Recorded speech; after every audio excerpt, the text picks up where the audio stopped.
Hello, everybody, and welcome to DC Afternoons. This is your host, General Zod, and I am back. I am back for another rousing morning of discussions about the DC Universe. Welcome, everybody, back. Uh, if you haven't noticed, this is the new setup, so pretty cool stuff, right? I got Honest Abe here, General Zod, chilling. Anyways. It's not about me tonight. Hey, Karen, what's up? So, today we are going to talk about some things in the DC. Surprise, surprise. But actually, I'm going to just do some news, some updates, things like that. Have no clue how long it's going to be. I try to keep the show a little bit shorter than others. So, I got a couple articles, and you guys can follow me with the links in the description below. But most of this today will be about different things confirmed. What's up, Christine? Thank you guys. Thank you for coming along. Hopefully, you will enjoy my show today. I will be talking a lot probably about Superman. So, and the first article of the day that I'm going to start off with is James Gunn's Superman done filming a whole year early to make sure the VFX are good. Now, super excited about this because, as I've stated before, it seems to me as if James Gunn seems to be very much in tuned and caring about making sure he's putting out the best product, proving he finished the film a year early to make sure to touch up VFX. This is important because there was a point with Marvel pushing out so many movies, and some of the VFX was looking shoddy. But Gunn is trying to do everything right. He's trying to make sure that he gets everything done the way it's supposed to be. So, um, this comes from Kotaku, and it was August 19th that they made this article. But David Cornswat is supposed to be the new Superman. That is such a funny name. Uh, I'll be reading off the actors who have been confirmed a little bit later, but I don't know. I just find his name funny. Anybody else who does, let me know. It's David Cornswat, something like that. It's a fucking weird name. Anyways, James Gunn's reboot of the DCU doesn't start until Superman arrives in 2025. So this is officially the first actual reboot, which I thought Creature Commandos was supposed to come out earlier, but I could be wrong because they announced that. I'm wondering if that's supposed to be after this. But he said the movie is already done filming, and to give teams involved as much time as possible to perfect perfect its look, and especially the quality of its VFX. The director's comments were in response to growing concerns about terrible special effects in blockbuster movies as CGI artists get pushed to the breaking point. So what does this mean really quick? So if you guys don't know, in Hollywood there has been a big thing, especially Marvel, where the VFX artists are now being screwed. So we have these cycles, especially with departments that get used a lot. You have writers who don't get paid a lot. Now, I'm not saying all writers should see my review on The Acolyte. Those guys shouldn't have gotten paid a dime. And congratulations, they officially conned Disney out of a lot of money. But what I'm talking about are the people who write scripts, people who do VFX, and the teams that make the movie look good.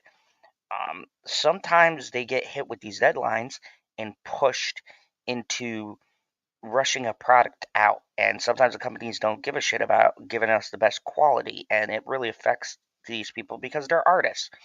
And sure, Bob down in VFX probably won't get a lot of credit for how good a movie is, but make no mistake, if you are using heavy CGI and VFX, special effects, and things like that, those guys make the movie good. So I like the idea of somebody who wants to give the movie a proper time, not only to finish the movie, the script, the story, and everything else, but just to make sure the touch ups of the final product is good. This is what I have been talking about when I talk about quality control within the franchise, right? It's controlling how good the products that are coming out. It's very important. And I think it's very good that they are treating CGI effects artists with respect and giving them the time so they're not being forced into these crunches to get stuff done.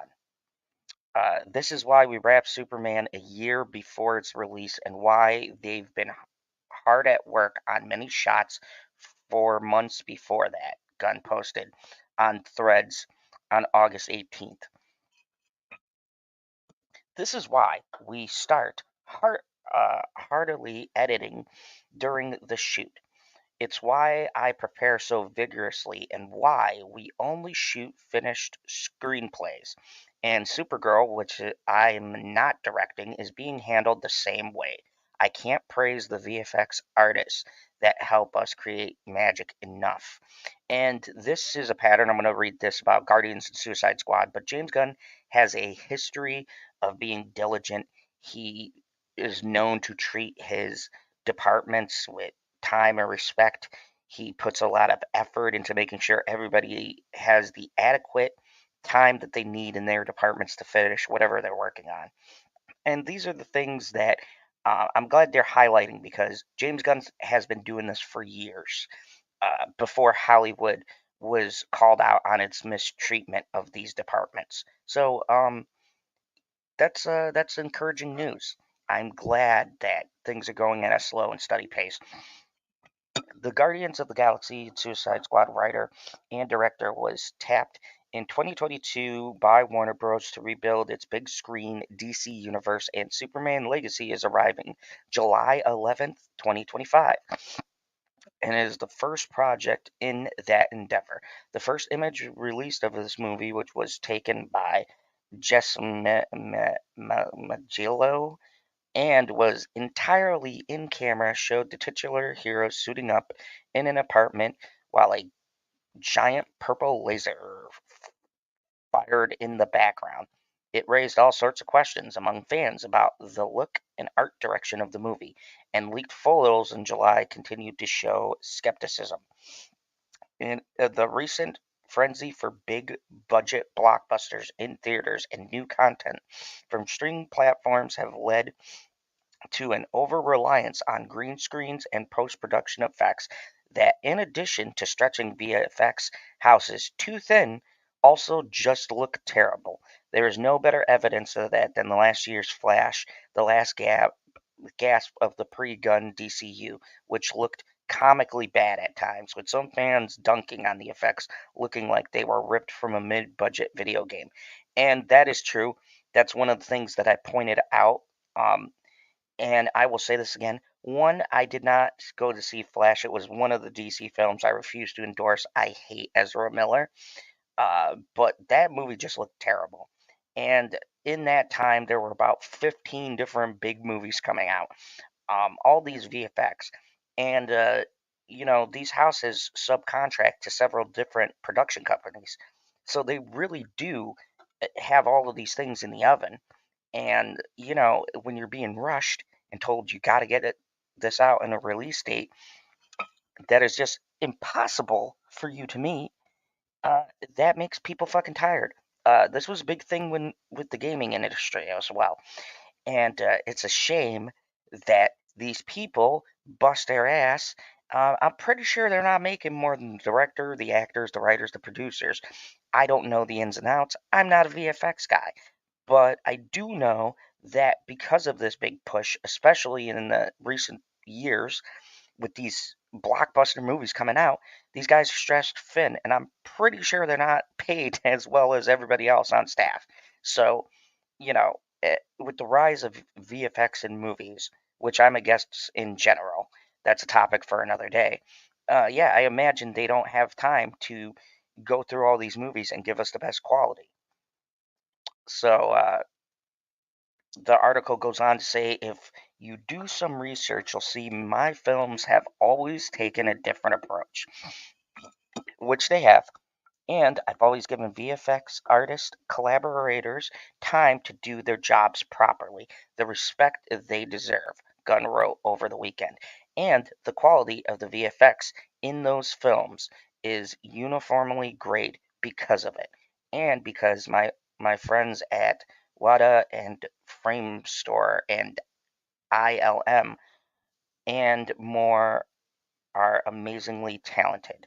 So I wanted to give an update about the James Gunn process because once again, uh, I moved out of the previous eras and now I like to give updates on these other things. And bravo to James Gunn.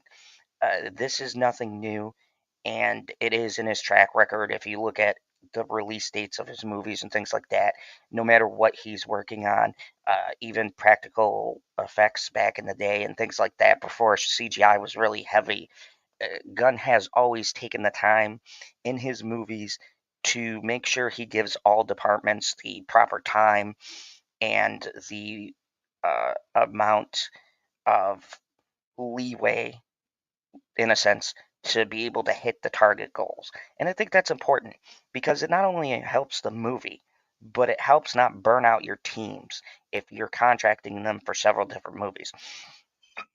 And if you guys don't know with movie release dates, especially with these big movies or with Marvel and things like that, not just one movie is done at a time. Sometimes a company will be working on several different movies at once. And it was a big thing. These VFX artists were being treated horribly. This came out on the Marvel end a couple of years back when they were doing all the TV shows and then the movies, and they were doing like 3 TV shows at a time and like 2 movies and using the same VFX production companies. They were burning out their teams, and you guys could see the results in the end product. Look at She-Hulk. Apparently, that had a lot of VFX issues. A lot of people burnt out on that project. And the final project shows. I don't care what anybody says. Some shots in that show look god awful and terrible. So it's really good to see people who care about their craft. So now let's get to the fun part here. I want to talk about the people that are all slated to be in James Gunn's reboot. So these are actors that are confirmed to be on projects that are in the works. So there are 14 actors here I want to talk about and kind of get your guys' thoughts and ideas. And by the way, KH, we have some cool temperatures here. I'm actually, you can't see it, but my screen door is this way. No, that's the wall. That way. It's so confusing from this angle.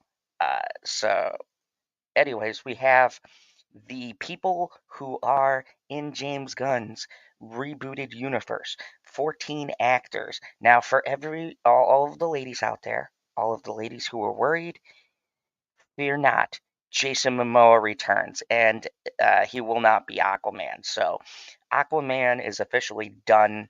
That character is going to be recasted, which means Amber Heard is officially out of DC. So that's some good news. Hopefully, Ezra Miller will be out. He's not on this casting list, so that's my joy of the day. I thought he was terrible Flash, anyways. But these are people who some people return from the previous DC iterations, but they're going to be playing different characters this time around. And there's some new faces here. So there are over a dozen actors that are now officially confirmed to play roles in James Gunn's DC Universe reboot. Since DC Studios co CEO first introduced his grand plan for Chapter 1, Gods and Monsters, the question that has followed that update mostly pertained to which actors uh, will star in his new take on the DC Universe. And the former DCEU finishing off later this year after Aquaman The Lost Kingdom debuts in theaters. Gunn is already working out the cast of characters that will carry over the blue brand forward for the next years. So this is every actors in the reboot. The DC co-CEOs James Gunn and Peter Safran have officially cast 14 actors in various roles and projects for the beginning of DCU's Chapter 1 Gods and Monsters slate. Those 14 stars are listed below. So we've got David Cornswet. I'm pretty sure Cornswat. It's got to be Cornswat. It's not Sweat because there's no A there. So Cornswat. I think it's David Cornswat, who will be Clark Kent or Superman. So there he is. I gotta say, I gotta see him as the new Superman, but he looks very much like Superman. Look at this hair. He's got that like swoop thing going on. Once again, I'm not a big Superman fan, so I really don't give a shit about Superman in general. I just like General Zod. James Gunn. Get get General Zod in one of these movies, please. Anyways, so after months of screen testing and auditions, David Cornswat was confirmed to be the man taking on the role of Clark Kent in the new DCU, bringing the next Superman to the big screen. His first appearance will be in 2025's Superman's Legacy, with Gunn himself directing and writing the movie as Cornswat embodies arguably DC's biggest superhero. So, this is the biggest casting news. And I just kind of want to break these down individually, give my thoughts. But the biggest casting news. So, Superman, very big, very iconic role. Superman has an issue that has always followed every person. Now, I know David Cornswat has done numerous other movies. I actually seen him recently in a couple of different things. Um, but Superman is one of those roles that when you do really well, you kind of get typecasted. There's been movies and things about it. He has the look. I think he has the feel of what this universe is going for. They said the Superman's going to be a lot brighter. It's going to be more hopeful, which I'm glad because I don't like a dark tone for Superman. I think it doesn't really fit the character.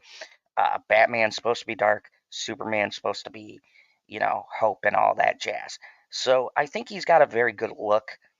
Um, I would have to see him in the suit, but just going off of that side by side comparison, I can see it in live action. It's kind of scary how much he looks like some of the different modern Superman takes. Once again, I'd have to see how he looks in the costume. Well, there is some pictures. I'm curious what his build is going to be like and stuff like that. Superman is kind of muscular, but he's not as like ripped as Batman. So you know, I'd have to see the movie. But so far, so good. We have Rachel Brownhan, who is set to be our new Lois Lane. So as you can see, these side by side comparisons are pretty good here. I'm gathering this is probably from a comic book that a lot of this aesthetic is coming from.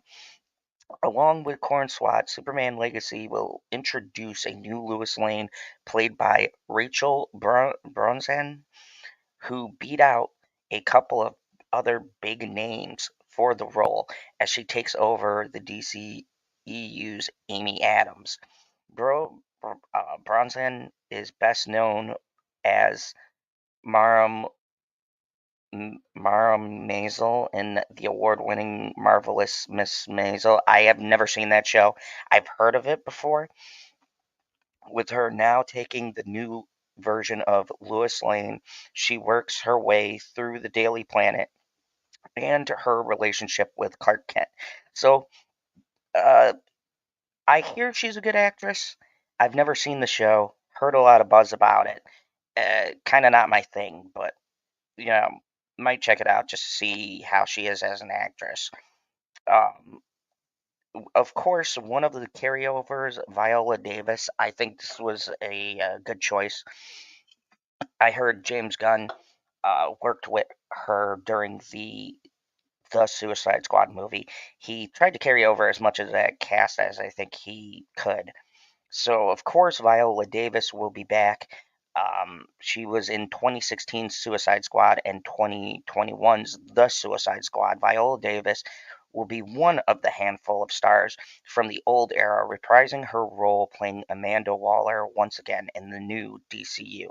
She has been confirmed to lead the way on her own Max series Waller, and she'll likely be seen in other movies and streaming series across the DCEU. So I think Amanda Waller is a good connection between these movies.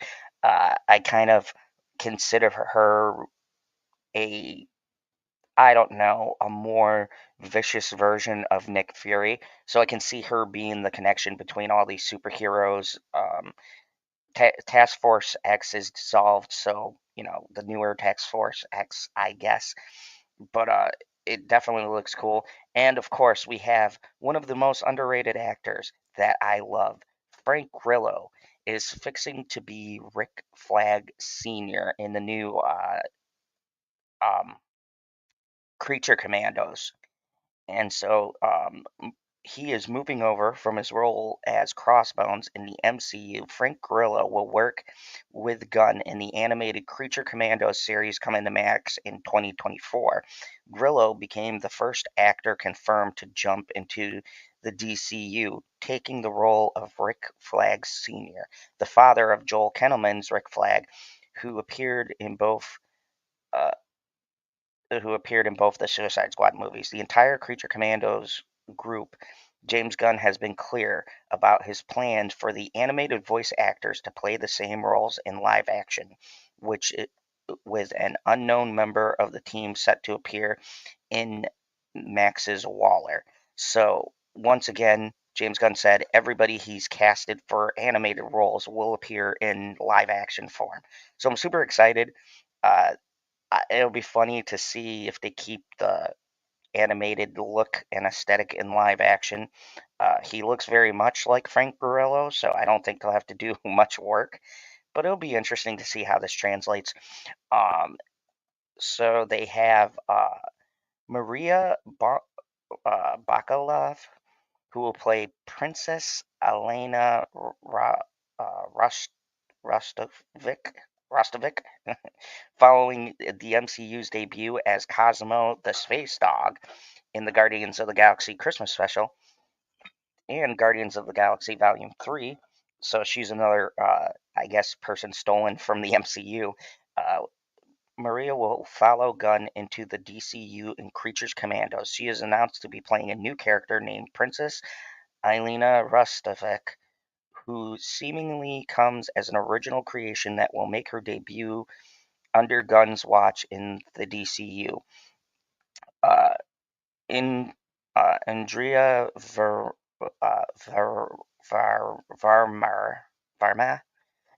Jesus Christ, I'm gonna get butchered with names. If you guys follow my channel, I tend to butcher names a lot. So, uh, yeah, hello and welcome. The She's gonna be playing in Creature Commandos, The Bride of Frankenstein. I know this actress. I've seen her in a lot of different things. You can see her by Disney over here. So this is kind of hilarious. A lot of talent from Disney is coming over to DC. Hopefully they'll be treated better. But she was most recently seen on the Obi-Wan Kenobi series from Star Wars. Uh, in Daria will move to the DC universe to embody the Bride of Frankenstein in Creature Commandos. The bride will look to find a new outlook on her life after being created for the sole purpose of being Frankenstein's companion, with Verma voicing the new character in the DC universe. Zoe uh, Cho will play Nina Marskowitz. God, these names are going to kill me tonight. So Zoe will play the role of Nina, a shade scientist who was the main reason for the first set of Creatures Commandos to come into existence. Later, she would include herself in the second iteration of the team through a new round of experiments, which gives her body amphibious qualities. Oh boy, words are hard. Okay, so that's pretty cool. like that. Alan Tudyk. Alan Tudyk is one of my favorite actors. If you guys don't know, Alec Tudyk has been around and done like everything. Also, fun fact, he was in the Doom Patrol in probably the best season. He played Mr. Negative, and now he's going to be in the new Creature Commandos, which means he'll be appearing in live action. He's done a lot of work with DC over the years, so very excited about that. He's going to be playing Dr. Phosphorus. Master voiceover star Alec Tudyk will move to the DCU's Creature Commandos as Dr. Phosphorus after recent credits in DC's Harley Quinn show. He plays Clayface on that, and several small roles in Disney's recent animated movies. His character, Dr. Phosphorus, is a radioactive supervillain whose body chemistry was fundamentally changed after exposure to a reactor core, which leads his body to body burning in flames constantly. And of course, the biggest one I didn't know about, David Harbour will be coming over to DC as well. And he is going to play Eric Frankenstein. And I don't know why, but David Harbour does have a very Frankenstein look. So I think this is definitely a good casting. So David Harbour will be playing dual role. So he's in the MCU now as the Red Guardian, and he's going to be in DCU. He's also in Stranger Things, and he's going to be in Thunderbolts 2024. So David Harbour has a very busy couple of years coming up. So I guess it's a good thing Stranger Things is ending. His character in Creature Commandos was meant to be a play on Frankenstein himself, with Harbour's Eric Frankenstein likely becoming one of the team's scariest members. Of course, James Gunn's brother, Sean Gunn, he's always in his projects, and he was Weasel in the Suicide Squad. So James Gunn is now taking over as head of DC Studios. With it's no surprise, his brother Sean Gunn will be right beside him playing Kraglin and a stand-in for Rocket in the Guardians of the Galaxy trilogy and embodying Weasel in the Suicide Squad. The new DCU will see Sean Gunn reprising his role as Weasel and voicing G.I. Robot in Creature Commandos, playing double duties for the animated show. Of course, we got John Cena. It's been confirmed he's got season 2 for Peacemaker. So, super excited for that. I thought John Cena did a very good job as Peacemaker. Oh, hey, what's up? Hey, Zod, the word butcher. Thank you. Yes, butchering some words today. Reading some articles about DC's upcoming slate. So, welcome and thank you, everybody who's watching this. Hope you're having fun listening to me butcher words. I always pray for, like, especially on casting, I always pray for easy casting calls because Jesus Christ, this like my brain wants to explode doing this. So, after his introduction in The Suicide Squad, John Cena's Peacemaker wound up surviving the final battle at Corto Maltese and moving on to his own solo Peacemaker show on the former HBO Max. While Peacemaker Season 2 is now on hold until sometime after Superman Legacy finishes production, Gunn is set to bring Cena back as part of the DCU after his show became such a hit in 2022. I like this guy, Steve uh, Steve Agee, who plays John Economos. He was one of the handlers for Peacemaker. So Steve Agee first made his presence felt in the Suicide Squad as an on-site reference for King Shark, and he also played a minor but memorable role as John Economics, part of Amanda Waller's team. He would continue to play the role in all 8 episodes of Peacemaker. Later, Gunn confirmed that Economos would be back in action alongside Amanda Waller in Max's show Waller, while he also comes to animation in Creature Commandos. So a lot of good crossover here. I like that. Um, I thought he had a pretty fun character. He is definitely good comic relief, so I'm looking forward to that. Hey, Kiefer!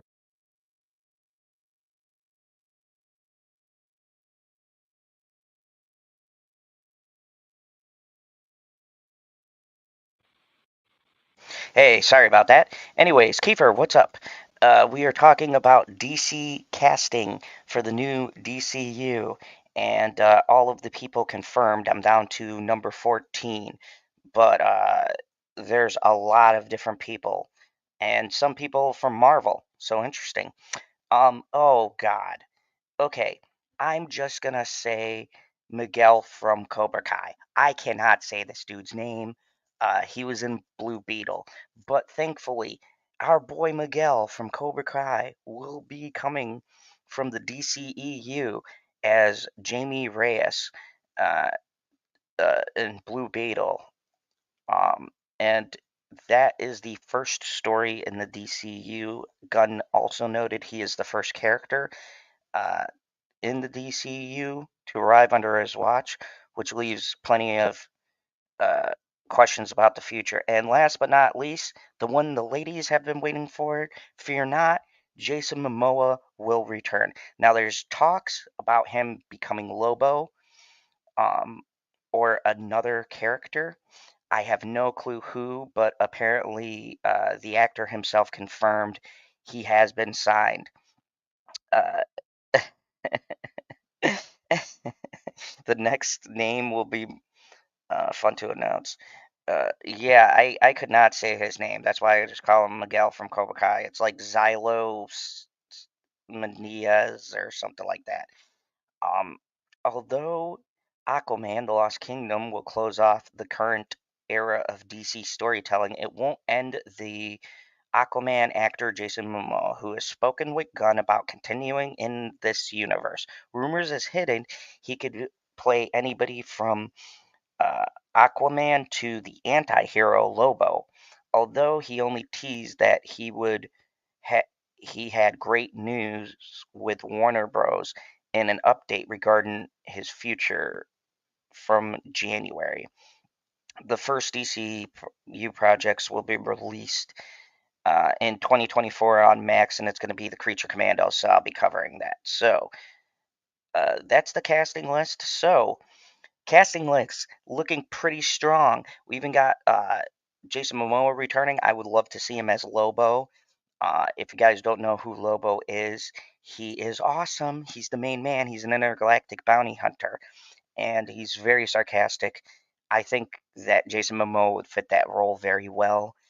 He could be quite hilarious, so I would love to see Jason Momoa as uh, Lobo. But hey, who knows?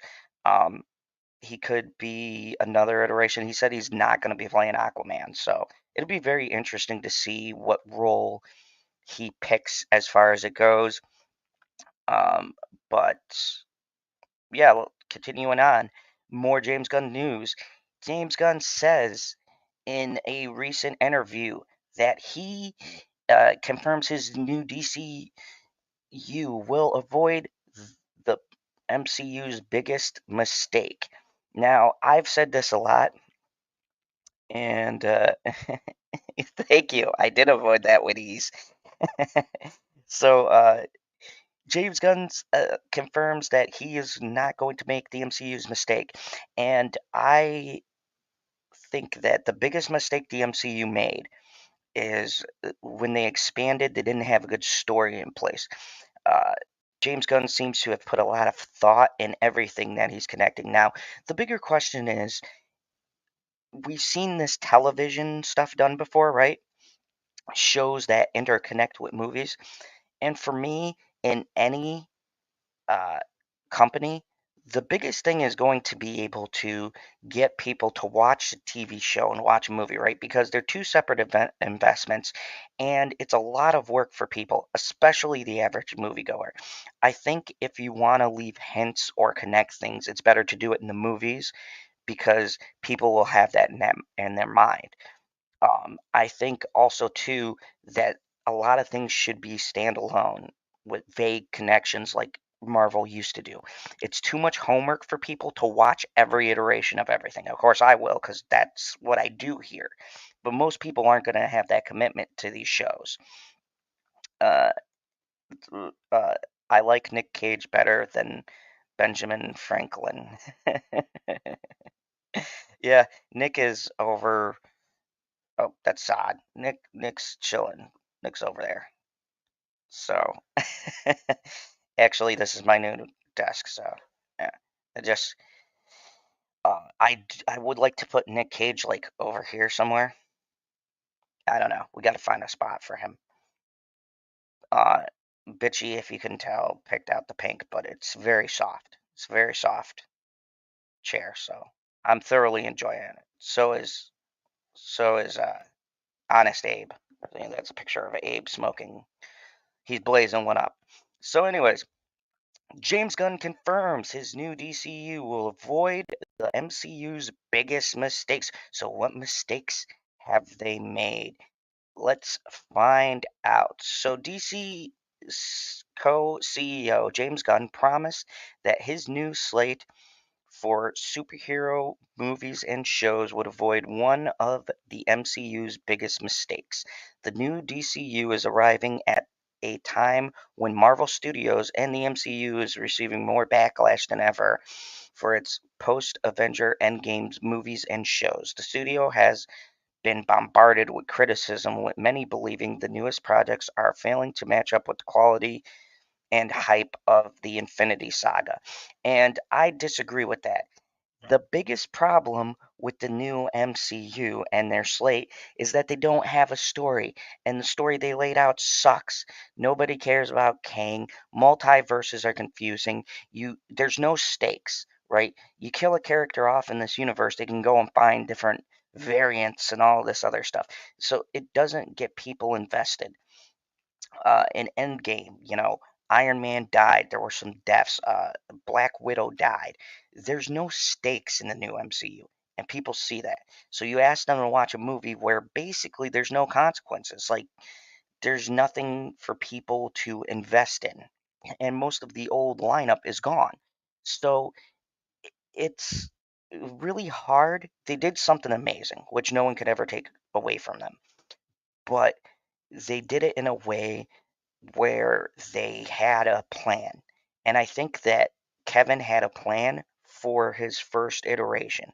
And it got so popular and so big, he didn't plan out the rest of it. It sounds like to me, James Gunn is planning and writing things ahead of time. And that's what James Gunn does. And I really hope that this new universe comes out the gate swinging. So, uh, the MCU's five biggest criticisms in the new Marvel roles in 2020. James Gunn shuts down One Fear for the DC reboot. So over here you see he's already got his chapter one played out with starting with Superman Legacy, Booster Gold, Waller, the Batman, the Brave and the Bold, Lanterns, Supergirl, Woman of Tomorrow, Creature Commandos, and Paradise Lost, which is a show about the mascara. A fan thread asked James Gunn whether his new superhero reboot would require moviegoers and Mac streamers to watch previous projects in the universe to enjoy the latest offers. Fortunately, the DCU boss offered a definitive no and stated that every movie and show in the slate will be accessible as individual stories. No, although they're connected and in the same universe, every project should work as an individual story in and of itself. That is super important. That's one thing that I think the MCU has lost, right? They are so strongly connected in the shows, and then some things are connected, some things aren't. It's a giant mess. And Gunn has a good approach. This is what the MCU used to do.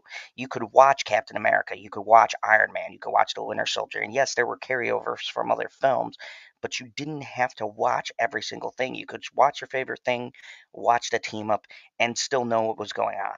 And I think that's where Gunn is starting. He's essentially doing what Marvel did first. And honestly, I think he's going to do it better. James Gunn is a phenomenal writer. He said, sorry, Abe Lincoln, I'm not American. Sometimes I get confused. And then he said, it looks comfy and fluffy. Yes, the chair is comfy and it is very fluffy. Look at this thing. This thing is ridiculously comfortable. Anyways, so I think that that's a good start. These should be projects that if you get a little bit of extra if you want to put the time in, right? So say they come out with a live action Creature Commandos movie, that could be a first time moviegoers are seeing it. But if you watch the show and then you go and see the movie, if you're a nerd like me, then you get something extra because you know the characters from the show. I think this is a very good way to properly introduce people. And also, this helps promote the show because then people can watch a movie and be like, these guys have their own show, and go back through and watch the show.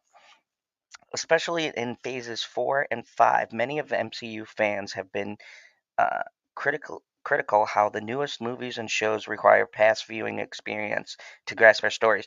And no, that is not the problem with the MCU.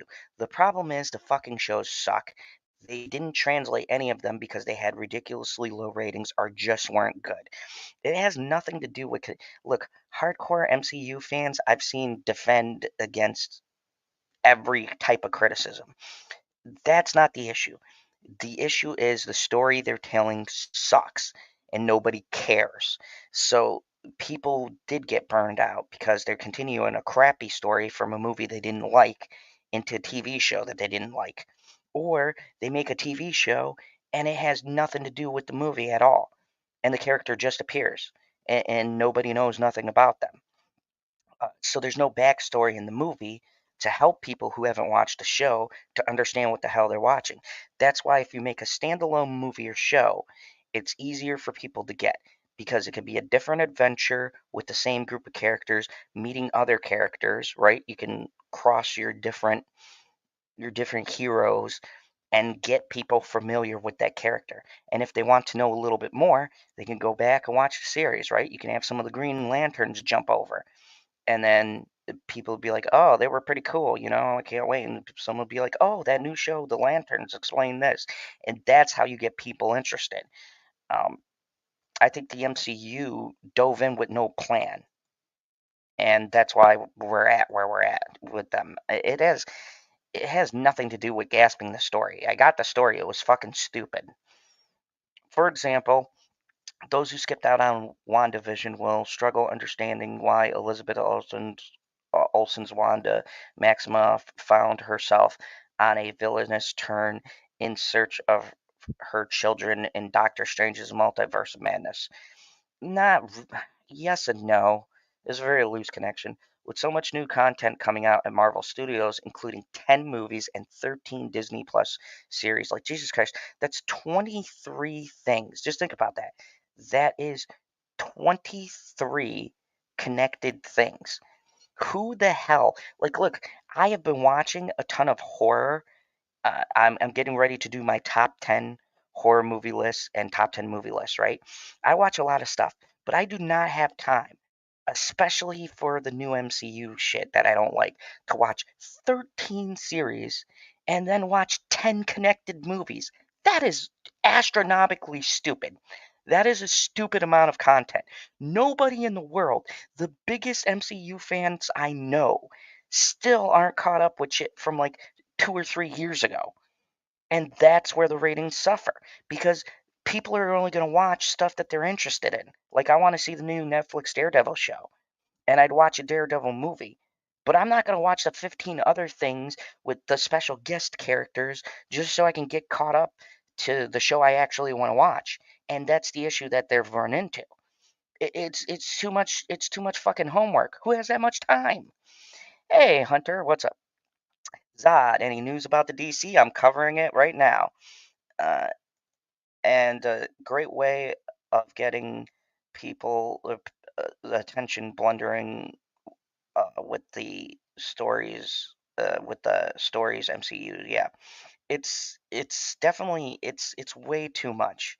So James Gunn is going to his first thing he's going to do is to make sure that he has A, less shows you have to watch, but B, these are going to be all standalone projects. You don't have to watch 13 shows and then 10 movies to connect everything, which is what I think the MCU should have did. Make standalone stories that have a little bit of a connection. So if you have fans who want to connect the two of them, they can.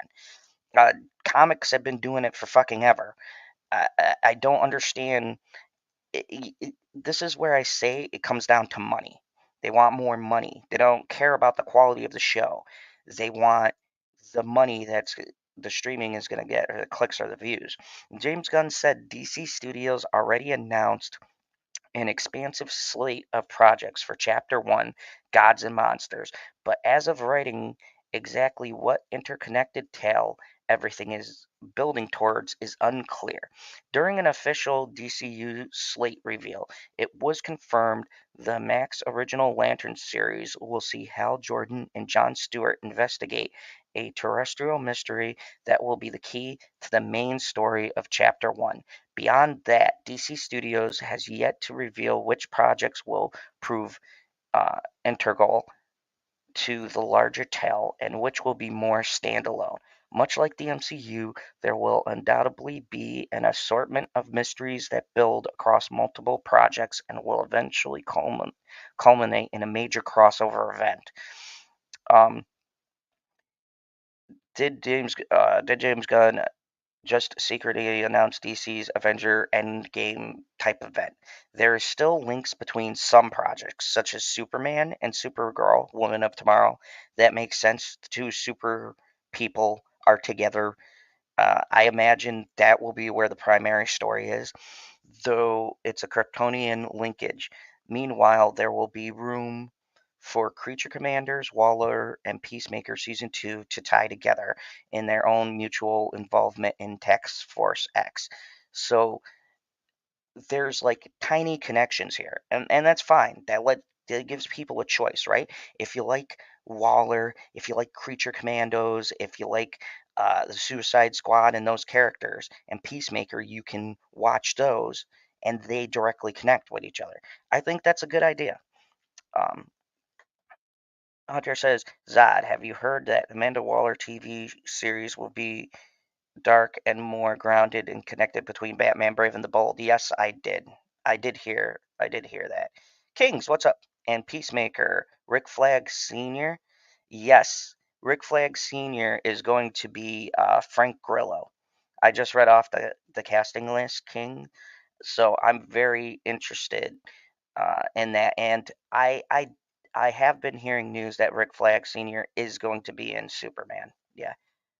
But like I said, it's vague connections that they're making right now. So I'm guessing we won't know until the movie comes out. Regardless, Gunn has promised that nothing in the new slate will require fans to be up to date on past projects. Instead, every DCU release is seemingly remains accessible to all moviegoers and streamers.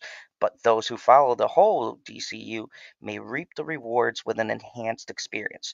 James Gunn's DCU will begin in Max late 2024 with Creature Commandos before getting fully underway with Superman July 11th, 2025. So, I do have a link in the description if you want to check out the casting list I went over. Hey, uh, Big Daddy O, John B. A lot of stuff I'm not really interested in, so it's good I don't have to watch it all. But the Lantern Show defo does sound interesting. Sounds like a buddy cop thing, like what Falcon and Winter Soldier was. Yeah, I agree. I am very much interested. I was very interested because the Lantern Corps is essentially a intergalactic policing squad. So I think Daddy-O, you're right. The um the Green Lantern and how they're approaching it very much fascinates me. And James Gunn is a great writer. Uh, Kings says also anxious about the upcoming Superman. I am very excited about it. I like the new Lex Luthor. I think Jesse Eisenberg was the worst Lex Luthor in the history of Lex Luthors. And I think Nicholas Holt is going to be awesome. I saw his new bald headed look. That looks good. Uh, and King says, "Do you think Superman would hit a billion?" Okay, so I think it's very possible. And people argue this point all the time, but here, look, here's the thing. Superman, Batman, Wonder Woman, these are big franchises, recognizable franchises. People love these. Uh, People knew about these characters before the MCU. Sorry, MCU got big later. And I give them credit because they made a lot of superheroes who weren't as popular as these main ones popular. But I think Superman has some magic behind it. People love Superman, and people don't like the dark, gloomy, brooding Superman. People want the Christopher Reeves, the bright and hopeful Superman. And James Gunn is looking to bring that back. And I think that he's got a grasp on what people want, what comic book fans look for. Look at that movie, The Suicide Squad, right? The Suicide Squad did 20 times better and had better quality than Suicide Squad. So James Gunn is very good with crafting unique stories and understanding the characters that he's working on. So yes, I think it does have the potential to hit $1 billion, and that's no bullshit. It's just Superman is popular. Even look at that show, Superman and Lois. That's the best CW show I think they've made in years, and that's because HBO produced it. CW just showed it on their channel. They're not in the creation. That's why it looks as good as it does. So I'm so happy we're getting a John Stewart. Yes, I've been waiting for a live action John Stewart. Like, he's the one Green Lantern. Like, I have no clue why nobody has adapted John Stewart. So, my last article for the day, because you guys know I only like to go an hour for these streams, but the last big news, speaking of Superman, a show I've been waiting for to come back and I'm catching up with. Actually, Bitchy was watching this with me. So, yeah, Snyder fans are crazy kings. It's look, I'm a fan of Zack Snyder's work, but I think his movies were a hit or miss. I don't give a shit what they have to say. They aren't the majority of DC fans. They aren't even if they cared, Snyder's universe would still be going. Okay, um, so I think we're in for a better universe. That's just my humble opinion. Um, the Arrowverse. Can we just get a moment of silence? Dun, dun, dun, dun, dun, dun, dun, dun, dun, dun, dun, dun. Sorry. So, if you guys don't know, uh, let me just tell you my history with the Arrowverse. I have a complex relationship. I liked 90% of the Arrowverse shows. I loved Arrow. I loved the Legends of Tomorrow. I thought Black Lightning was pretty interesting. I loved Flash in the beginning. But the CW does what they do with every show. And instead of fucking making it about superheroes, you guys ever watch the Arrowverse and the Flash? 50 fucking people found out about Flash's and Arrow's identity. Okay? These are superheroes. Arrow is literally a vigilante. Like, people are actively trying to kill him.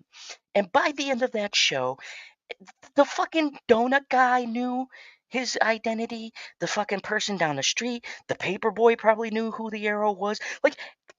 When Arrow started, it was him, John, and Felicity. That was the three people on Team Arrow. All of a sudden, okay, you had the Flash in there. That's fair. Barry Allen is a superhero. Okay, he got powers. I can deal with that. But CW has this fucking thing they did with every show, and it's why the network is dead, where there's good stuff and they gotta create drama, and there's gotta be love triangles and a romance that fucking kills everything that they ever make. And it sucks because the universe was so good and had so much potential and was expanding and making neat crossovers, and then they just fucking killed it, as they do with everything they make. And don't even get me started on Batwoman. You could go see my fucking reviews of that show when they started hiring these writers who can fucking write to save their life. They just sabotage their own universe. So I'm so glad DC is done with that shit deal they had with the CW. I'm actually glad CW is done as a network. They were fucking terrible. Daniel says, don't know if Superman Legacy will make $1 billion, but the Batman Brave and Bold could if done right. Batman's always been more profitable than Superman. Just look at Superman Returns compared to Dark Knight. True, but Superman Returns, I liked it, but it was okay. So the Arrowverse officially the final spin-off show, which I would argue Superman and Lois. Watch that show if you guys haven't watched it. There's only 4 seasons. The fourth and final season is coming out. I would encourage people to watch it. It's a great show. I really like it. The acting is great. The drama is there, but it's very relatable. Actually started watching some episodes with Bitchy, and we really liked the show. Um, I even said to her, you could tell that HBO more made the show than the CW did. The writing is great. The acting is actually really good. The storylines are great. They actually have John Irons who plays the Man of Steel. They have him in the show. Uh, it's uh, uh, it's a really good it's a really good iteration of Superman. So I think it will be it will be a big loss. But the final season of Superman and Lois, the last remaining Arrowverse spinoff, is almost here, and fans of the CW franchise are preparing to say final goodbyes. I will be watching this. While the Arrowverse proper ended with The Flash in 2023, which was one of the worst. Oh my God, the how far the Flash fell. It was the worst final I think I've seen for anything in years. Like I thought the Arrow finale was bad. Oh Lord, the Flash final was terrible. It was god awful. Like, oh, how far you have fallen, Barry. How far you fell. I remember Mother Zod. Mother Zod started watching The Flash. You can now watch it on Netflix, and it was hilarious because she was talking about how good the show is, and I said, "Oh, wait till you get to about season 4. The show comes off the fucking rails." I'd say in every Arrowverse show, season 3 to 4 is where it just fell off a fucking cliff and just kept falling, and there was no saving it. Legends of Tomorrow is kind of the exception to the rule. I found that show consistently still good, but season 4 or 5, that show started taking a turn too. At General's Odds, fan of Zone, would you want to see Superman versus Doomsday done right? That's the reason enough to tune in. Yeah, I know. Don't spoil it. I'm getting to that. I seen clips and stuff, so I know that Doomsday actually fucking looks like Doomsday in that show. Uh, the Flash became a sizzle. Yeah, I definitely like Superman and Lois so far. Henry Cavill isn't a good Superman. He ain't above 6 feet. Cornswat is 6 feet 4. That's good for me. Uh, I never go by the height. I think Henry Cavill could have been a good Superman. He was given a terrible script. I think he definitely could have played the role. We just never really got to see him be the Superman that we know. Uh, So, while the Arrowverse proper ended with The Flash in 2023, Superman and Lois remains the spin-off from the universe, giving some final breath to the beloved CW franchise. Beloved is a strong word. People haven't loved to watch it. Like, Superman and Lois is the only show I've heard people talk about uh, in on CW in general. And I wish I caught it from the beginning, but I'm actually glad I'm watching it now because I'll just watch it the end. By the way, I'll be doing a review of the new Superman and Lois episodes, and I'm gonna do a review for you guys on one of these DC mornings. My thoughts on seasons 1, 2, and 3 before the new season comes out, and I'll rank them. So stay tuned for that. I am pretty excited to get that done. But however, as confirmed in late 2023, Superman and Lois final will will mark the official end of all of the shows, even somewhat adjacent to the Arrowverse after roughly 12 years of DC stories. Not all of them good. So, Superman and Lois season 4 release cast schedule and everything we know. Superman and Lois season 4 release schedule. So that is a great looking Doomsday. I saw that. I was like, wow, they really nailed it. The Fulton Critic revealed the release of the schedule for the first few episodes of Superman and Lois, the final season of the Arrow spinoff. The first two episodes.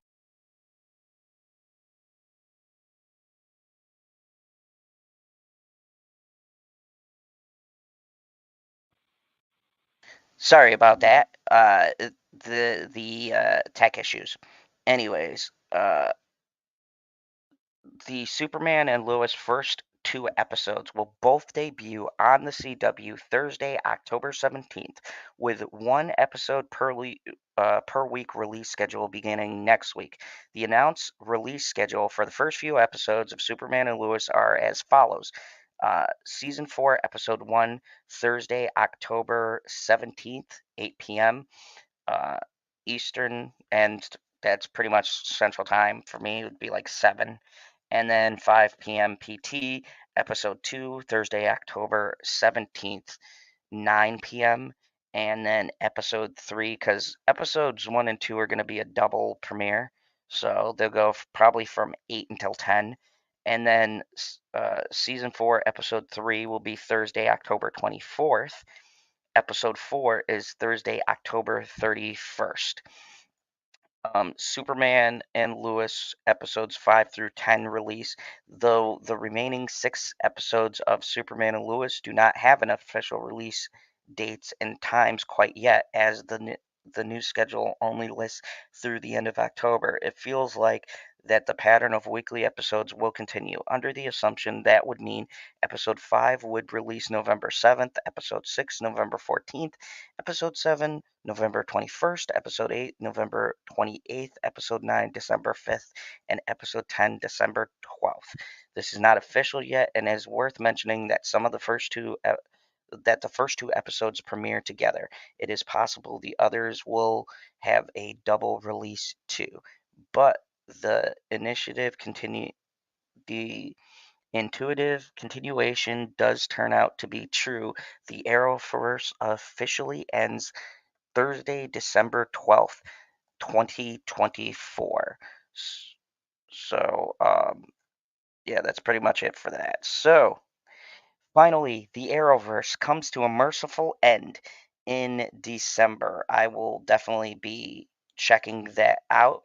Uh, at General Zod, I hope the final season is good. I was a little worried that WB's reduced budget for the last season, meaning they had to cut a number of characters. Yeah, but I heard Max is funding the final season, from what I heard. HBO Max is the production behind it, not the CW. At General Zod's Phantom Zone, Superman and Lois is Smallville level good. Hell, uh, and even goes as far as to say better than Smallville. I would agree. Smallville is good, but it had some issues towards the ending. I do like the last season, but I don't think they did Apocalypse very well. And Doomsday was ugh. I like Sam. Um, what was his name? Sam Whitner, who played Doomsday in the show. He's a good actor, but I just thought the story was, it was okay. Um, yeah, I like Smallville. I would actually say Michael Rosenbaum is my favorite Lex Luthor. Him and Tom Welling did a pretty good job. But anyways, that's it. That's the news for today. Thank you everybody for coming along on our DC morning journey. Tomorrow I am probably not going to do a show because I do have to work. And tonight I'm going to be doing a MCU tier list. Part 2, we are going to do the MCU top villains tier list. That will be me, Pop Culture PB, and Just and Proper tonight, uh, ranking all of the villains of the MCU, and afterwards we're going to have a battle between the best MCU heroes versus the best MCU villains, and see which one is the best out of both. So, if you haven't seen my tier list battles, you can go check those out. But we do a tier list every Wednesday, and then we take the two franchises and or the heroes and the villains, and then we decide who's the best and battle it out for number one. So, anyways, thank you everybody for watching. I really appreciate it. I hope you guys enjoy this formative uh, DC chat that I do. And I just love being able to do some nerdy shit every now and again. I'm also going to be doing a full spoiler review for Alien Romulus. I'll probably have that up. Uh, I'm thinking sometime Friday I might do a full breakdown of the movie and give you my detailed thoughts. I have a non spoiler review if you want to go and check that out. And I also have a couple of other movies that I'm going to be doing first, some impressions on. So check those out. Thank you everybody for watching. If you liked the video, hit the like, share, subscribe, all the YouTube things. Come and join us tonight, 8:30 uh, p.m. Eastern or Central Time, so 9 Eastern or 9:30, whatever time zone you're in. My time zone, it's 8:30. So come and join us. It'll be a lot of fun. We tend to argue a lot, and I love to see people's thoughts on the tier list. So it'll be super fun. Anyways, thank you everybody for watching. And as always, remember, there is only one rule here in the Phantom Zone with my buddy General Zod. Kneel before Zod.